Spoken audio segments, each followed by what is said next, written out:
بسم الله الرحمن الرحيم إن الحمد لله نحمده ونستعينه ونستغفره ونعوذ بالله من شرور أنفسنا ومن سيئات أعمالنا من يهد الله فلا مضل له ومن يضلل فلا هادي له ونشهد أن لا إله إلا الله وحده لا شريك له ونشهد أن سيدنا وسندنا وحبيبنا محمدا عبده ورسوله أرسله بالحق بشيرا ونذيرا وداعيا إلى الله بإذنه وسراجا منيرا وبعد. We have covered up to ayat 187.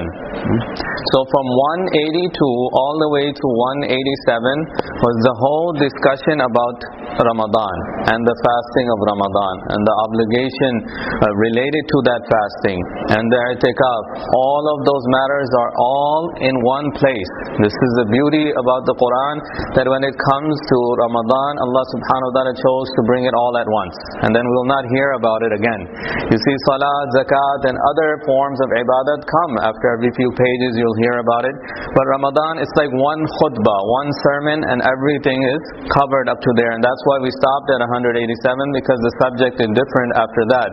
Now, we discussed about the three different changes that came into the fasting. It was the hadith of Mu'adh radiallahu anhu.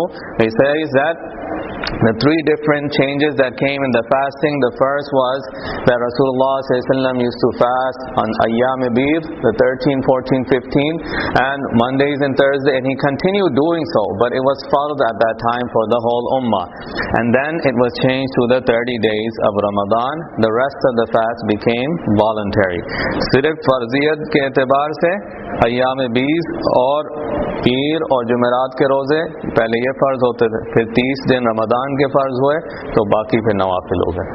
That was the first change that came. Second change came related to fidya, that it was a general option that if a person could not fast or he did not want to, it was too much of a burden, he can also pay off for it, pay a ransom. Then it became conditional only for those individuals that no longer have the ability of fasting, that they can pay off for it, and it's not a general choice. We also, the third change that came about Ramadan and the fasting was the timing at night. Right? So that it was at night time when a person after the iftar, once he would fall asleep, when he wakes up a new fast would begin. And then Allah subhanahu wa ta'ala made things very easy for us, that kulu washrabu hatta yatabayyana lakumul khaytul abyad min al khaytil aswadi min al fajr. The whole night from maghrib all the way to fajr time, you can go ahead and eat, you can go ahead and drink, you can go ahead and have intimacy with your wife. So all of that was made easy, and these three major changes came. So we should remember, these are basic things that we should remember, because this subject will not be coming up again. Then the i'tikaf masail, we'll also discuss about the i'tikaf. وَلَا تُبَاشِرُوهُنَّ وَأَنْتُمْ عَاكِفُونَ فِي الْمَسَاجِدِ. The types of i'tikaf, but when it comes to Ramadan, it's only the sunnat mu'akkada i'tikaf, the last 10 days of Ramadan. تِلْكَ حُدُودُ اللَّهِ فَلَا تَقْرَبُوهَا. Allah subhanahu wa ta'ala also mentioned here that these are the lines set by Allah, the borders set by Allah subhanahu wa ta'ala. Don't go close to them. We discussed those who are always living on the borderline, they end up slipping. And those who stay away from the borders and they do the things that are voluntary, Allah subhanahu wa ta'ala keeps them from slipping when it comes to the faraid. So we're going to continue from ayat 188. وَلَا تَأْكُلُوا أَمْوَالَكُمْ بَيْنَكُمْ بِالْبَاطِلِ وَتُدْلُوا بِهَا إِلَى الْحُكَّامِ. Allah subhanahu wa ta'ala says that do not eat the wealth of one another on the basis of falsehood. bil batili, ek dusre ka mal na haq tarike se mat khao. Wa tudlu biha ila al hukam. Do not approach the authorities in this matter. Litakulu fariqan min amwalin nas, that you eat a wealth of a group of people bil ithmi, out of transgression and sin. Wa antum ta'lamun, and you know the reality. You already know what you are doing. Now a basic question that would come to mind here, that we just talked about fasting, and we have to always see that the Quran is so beautiful. There is some wisdom and connections always there. It's not that Allah subhanahu wa ta'ala speaks of something and then out of the blue something else completely. It's not like that, but there are wisdoms behind the ayat. Every ayat has a link. And there are things that ulama ikram point out that this is why it's talked about at this point. Why talk about wealth at this point? One reason ulama ikram said the connection is that at the end of every fast, if you open your fast, iftar with haram wealth, with your income is haram, or you start your fast when you do your sahur with income which is haram, that is also a form of destroying the blessing of all the fast. अगर हराम रोजी के जरिए इफ्तार करेगा या सहरी करेगा तो तमाम जो बरकत रोज़ों से हासिल होगी वो सारी ज़ाया हो जाएंगी. So right away Allah subhanahu wa ta'ala is letting us know that when your fast comes to an end or when it starts, the end, you should remember that it's being done through halal income. So the talk about money is taking place, that it should not be earned through haram income, through unlawful ways and falsehood. That's one connection. Other ulama ikram have said that Ramadan, the discussion of Ramadan just finished. So in life as well, when Ramadan comes to an end, every individual was in training of taqwa for 30 days. It's a rigorous training. The training is to stay on to taqwa, save your eyes, save your ears, save yourselves from all the haram. Now, right after that, when you go back to work and your day-to-day routine, then you're in your business, and then you're in your income, you're getting your income. So, the discussion about wealth comes right after that, that what did you learn in Ramadan? Are you applying that or not? Or are you leaving it right in those 30 days?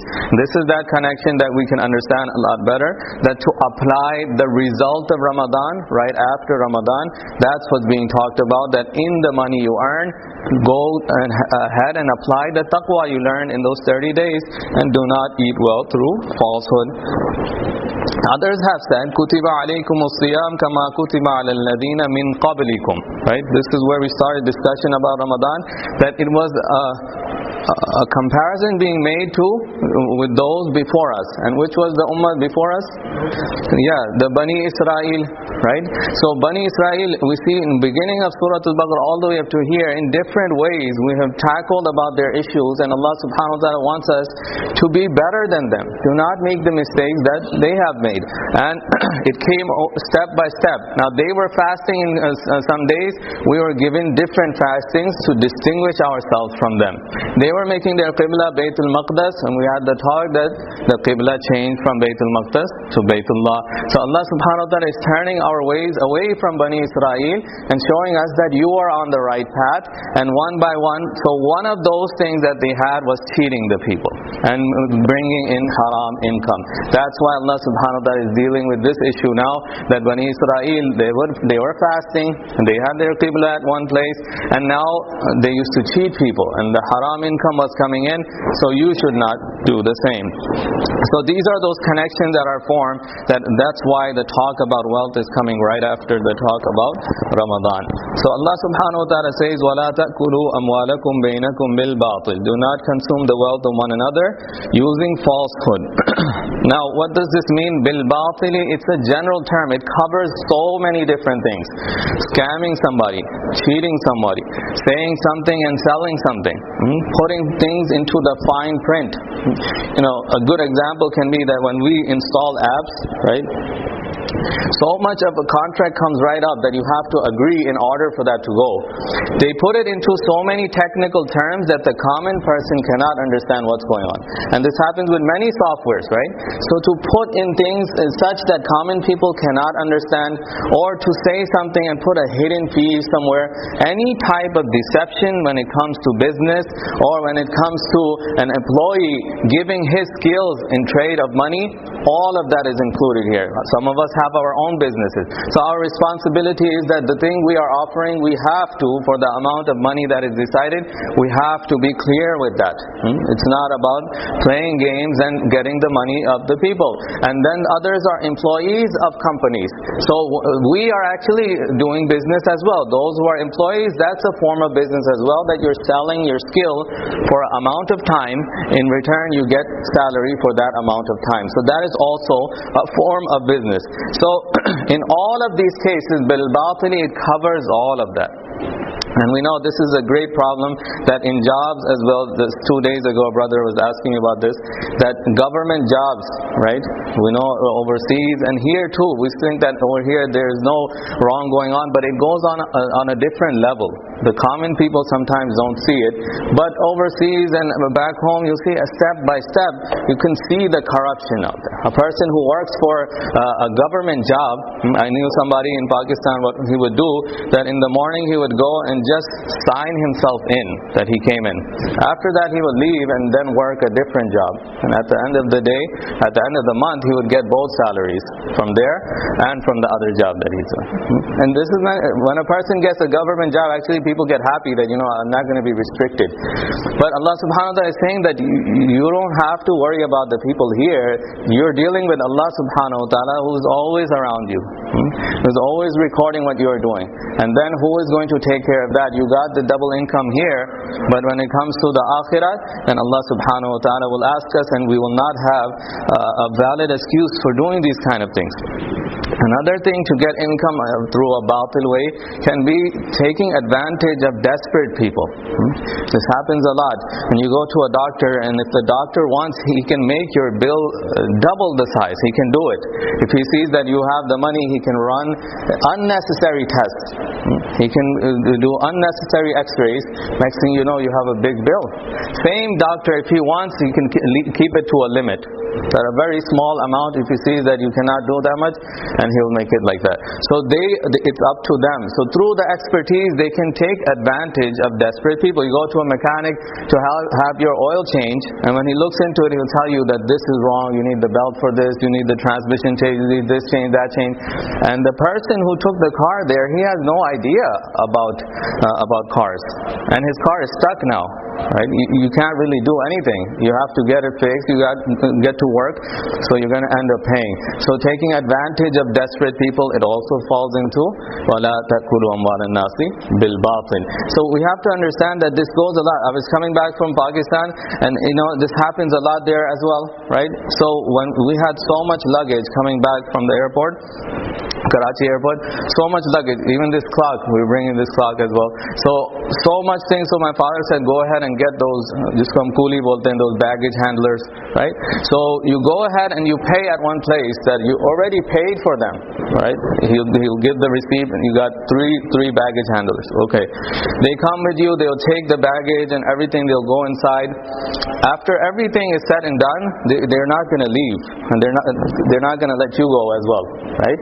And they're going to tell you that no, your case was different. Your baggage there were extra baggage there. The weight was too much. And then if you say no, I've already paid, I'm not going to pay anymore. No, we don't get that much money. We have kids. We have this problem. And now they know this person is stuck. His flight's going to get late, right? It's a problem. He's going to end up giving. And then we give a little bit, and he's like, no, you're from America, right? This is nothing for you. And they keep standing there. When we're stuck, they take advantage of that. And ulama ikram have said that it's getting so common in these countries that you have to get yourself out somehow, right? If the police stops you, right away you have to pay something. There's no system there of paying a ticket or disputing the ticket later on.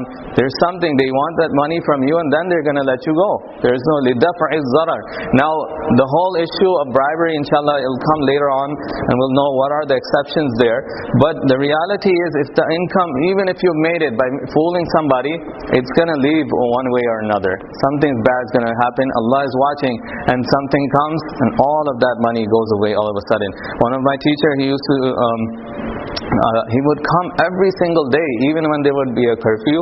Other teachers would not show up, a problem with the weather, he would always come. And one time this happened that all the other teachers were absent, so students really get happy that nobody's here and we're there, so he's the only one that shows up. So they're saying, Ustad ji, aaj mat padhaye, why koi nahi aaya? Everyone was trying to tell him, calm down, nobody's teaching today, let's take a day off. So he said, main isliye aata hu, main apni tankha halal karne yahan baitha hu. Right? He said, the only reason I come here and sit is to make my income halal for myself. He said, I won't teach you, okay, we've already covered so much. He said, I won't teach you today, but to be here, it's my responsibility, and this is going to make my income halal for me. So it's very important to understand these small things. Sometimes we say, okay, I got away with it, or this happened, that happened, but the contract we make with somebody that this we're going to do, and that much money will be taken, all of that should be based on justice. وَتُدْلُوا بِهَا إِلَى hukam, the second portion of this ayat says, do not take it to the authorities. Now this is also an issue. Tudlu, adla, yudli, it comes from the word dalu, and in Arabic the dal means a bucket. When you put a bucket in front of an animal, the animal looks at it and starts coming towards it right away, because he knows either there's water or there's food. So here Allah subhanahu wa ta'ala is explaining, do not put this type of things in front of your authorities. Don't put money in front of them that they're going to leave their iman, their system, their education, whatever, and they're going to take that money just to make you win. And this happens also, that the judges are bought off and money becomes the main factor basically. So Rasulullah would instruct the same to the Sahaba Ikram. That one hadith points out very clearly about this matter, that the Prophet ﷺ said that I am a human being and you bring disputes to me, and at times one of you is more eloquent in presenting his case than the other, and I may judge for him, but if you are taking from your brother which is not right for you, I am actually giving you an abode, a plot in Jahannam. So we have to understand that this is who Rasulullah is saying, as a human being, that if the case is brought to him in a way that's presented really beautiful, oh, this person is right. It's possible that person is right, he just did a better job presenting the case. And because of that, the authority will face on one side and go ahead. لِتَأْكُلُوا أَمْوَالَ النَّاسِ. The whole reason is that you can take somebody's property or take somebody's wealth or whatever they own, their right, out بِالْإِثْمِ, unjustly, as a sin. وَأَنْتُمْ تَعْلَمُونَ, and you know. And this is also a lesson we have to learn here, that when we get into a case, with a dispute, and we're going to court, if you already know you are guilty, it is not right for you to run that case through a lawyer and try to prove yourself innocent. You already know you are guilty. It's very clear. These are two different matters. Oh, you didn't know, you don't know the law, so you got a lawyer involved and he makes you win. That's fine. But you already know it was your mistake. From the beginning you know. And then you say, I'll try to get the best lawyer on this case, so he can present my case in a way that I will win and it will be proven that I am not guilty. Right? So Allah subhanahu wa ta'ala, through this hadith of Rasulullah ﷺ, we find that even if in this world this person wins the case, in Sharia that is still haram for him. Right? So if you have still won the case, you did your great job of putting the biggest lawyers out there, but that money that came to you because of winning in this way, وَأَنْتُمْ تَعْلَمُونَ, you knew, وَأَنْتُمْ تَعْلَمُونَ, तुम जानते हो तो तुम गलती पर हो और किसी के पैसे ले रहे हो, so if you knew from before, now that money is going to be wrong. It's going to be bil batili, falsehood for you. So this is important. The best lawyer is best at eloquence. He's the best at putting the case in front of it. But in Sharia, it will not change the reality.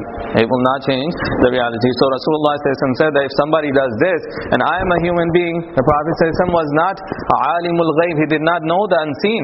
So if somebody was giving the right way of putting the case, he would judge for them in their favor, but he would say that, look, if you're doing this as a game and you get it, the reality is I'm giving you a plot in Jahannam. So may Allah subhanahu wa ta'ala save us. But this is a subject that has to be discussed over and over. In one hadith, Rasulullah said, "Kul halalan wa qul sidqan." Eat which is halal and say what is the truth. Very simple teachings, but it actually takes care of all of our problems. Bil ithmi wa antum ta'lamun, and you know. Then Allah subhanahu wa ta'ala says, "Yas'alunaka 'anil ahilla." They ask you about the new moon. वो पूछते हैं आपसे नए चांद के मुतालिक. What was the question? Now Sahaba Ikram, we've already discussed the difference of Sahaba Ikram's questioning and the Bani Israel's questioning. The Sahaba Ikram would not ask questions until it was a need, and they knew this was better than self in deen, so that's why they would put the question in front of Rasulullah. So Ibn Abbas radiyallahu anhu say in the Quran, these type of questions, يَسْأَلُونَكَ وَإِذَا سَأَلَكَ عِبَادِي يَسْأَلُونَكَ عَنِ الْأَنْفَالِ يَسْأَلُونَكَ مَاذَا يُنْفِقُونَ. We'll see this is coming up a lot, and it'll come later on in the surahs as well. So Ibn Abbas radiyallahu anhu says that there are 14 places in the Quran where these type of questions, that Sahaba Ikram's question had taken place, and then through the guidance of Allah subhanahu wa ta'ala, Rasulullah sallallahu alaihi wasallam would answer. So Sahaba noticed that when the new moon starts, it's very small, and then it grows, and then after the time period finishes, then it's small again and grows. So their question was, what's going on, and encourage us what we should do about this. So قُلْ هِيَ مَوَاقِيتُ لِلنَّاسِ وَالْحَجِّ. You see, Rasulullah sallallahu alaihi wasallam is being told by Allah subhanahu wa ta'ala, tell them, قُلْ, aap keh dijiye, هِيَ مَوَاقِيتُ لِلنَّاسِ, ye muqarrar awqat hai logon ke liye. This is to actually put the calendar system together, right? It is to keep up with the dates, wal hajj, and also for the pilgrimage. When it comes to the lunar calendar system, that is what's been chosen from Sharia for us, that we should follow that. But in other ayats, Allah subhanahu wa ta'ala has also said that the ayat of the day, فَمَحَوْنَا آيَةَ اللَّيْلِ وَجَعَلْنَا آيَةَ النَّهَارِ مُبْصِرَةً لِتَبْتَغُوا فَضْلًا مِنْ رَبِّكُمْ وَلِتَعْلَمُوا عَدَدَ السِّنِينَ وَالْحِسَابِ. It's actually, all of this is so that you can keep up with time, you can actually know what date it is, right? And accountability, all of that will be made easy for you. So the solar system can also be used. It's not something that's not allowed. We can follow both the calendars. But ulama ikram have said that we should give preference, or at least teach our children and the people at least the names of those months. We got in so much into the other calendar that we know our children would know from January to December, but if you were to ask them the names of the month, Islamic months, not even the names. Okay, forget about what date it is today and what Hijri year it is. The months of the names of the months, at least. Kam az kam naam to sikha de unko Islami mehnat, right? So we don't want them to lose their contact with the deen. So Shariat has chosen to go with the lunar system, but it is also permissible to use the other calendar as well. So Allah subhanahu wa ta'ala is saying to actually keep account of the days, and wal hajj, the ibadat of hajj. And why bring up moon at this point? We just talked about Ramadan, right? And furthermore, after a couple of ayats, the discussion of hajj is coming up in detail. So both of these things, they start and end with the moon sighting. Similarly, the zakat, it should be paid by the lunar system instead of the solar system, so that it's accurate. And also, there are many ibadats that are just connected with the moon. So that's why Allah subhanahu wa ta'ala put it right in the middle, right after Ramadan and before the Hajj. That's the reason and the connection there, that by talking about the importance of the moon, that we'll understand that this is something very, very important to learn about. And the whole issue regarding the moon that we have in America, this is a whole subject for a different time, inshallah, that what's the best way of looking for the moon, and we know that there's a lot of controversy involved there. But in this ayat, we're only relating that this is why Allah subhanahu wa ta'ala has made the moon for us. Wal hajj, and also the ayyam of hajj. The months of hajj are Shawwal, Dhul Qa'dah, and Dhul Hijjah. These are the 3 months. When are they going to start and finish? Of course, through the moon, we will find out. So that's why the discussion of hajj came here. وَلَيْسَ الْبِرُّ بِأَن تَأْتُوا الْبُيُوتَ مِن ظُهُورِهَا. Now Allah subhanahu wa ta'ala in saying about righteousness, we had talked about the ayatul birr a while ago. But again, about righteousness, here it's a special story that Allah subhanahu wa ta'ala is removing a superstition belief that the pre-Islamic people had. Remember, Hajj used to go on before as well, and it was in a very deviated way. Log Hajj pehle bhi karte the, aur lekin galat tarike se karte the. Unke dil mein Kaaba ka phir bhi ihtiram tha. So they had a lot of respect just to go there. Even before Islam, they knew that going there, it's a very sacred journey, and it's related to connecting yourself with your spirituality. So they would go there, but they had one wrong belief, that when you are in the state of ihram and you're going for Hajj, for some reason in that journey you have to go home. Let's say you forgot something, or for some reason is a need, you have to go back. So when they would go home in the state of ihram, they would not go home from the front door, and they would go home from the back door, or from any other entrance, from a window, but they would not use the front door. And this was a superstitious belief of theirs, that okay, it's such a sacred journey in the state of ihram, if I go back and I use the same door, the main entrance, this is a curse from Allah subhanahu wa ta'ala on me. So this was a wrong belief that they had, and this ayat is removing that. Allah subhanahu wa ta'ala is saying, وَلَيْسَ الْبِرُّ بِأَن تَأْتُوا الْبُيُوتَ مِن ظُهُورِهَا. There is no righteousness to enter a house from the back. There is no such thing like that, and things were made easy for us, that even even if we are in ihram, we forgot something, you have to go home for some reason, it's fine, you can use the main door, there's no connection there. In zuhuriha walakin al-birra man ittaqa. The reality of righteousness, neki asal mein kya hai?